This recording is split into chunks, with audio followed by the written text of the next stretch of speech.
No, there's no water.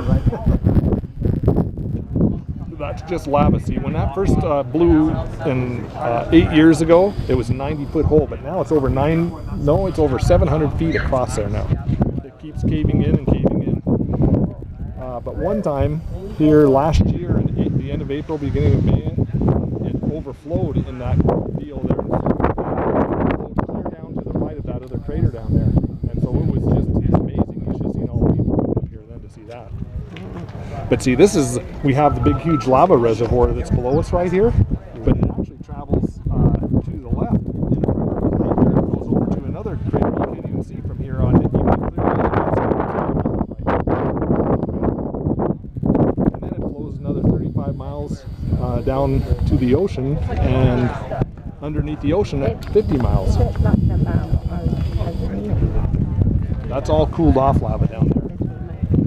But see, even underneath here, you can still see where it's steaming out in there. And if it's a rainy day, you can really see it. But even in that Kilauea, you can see across there, you can see steam. But it's just very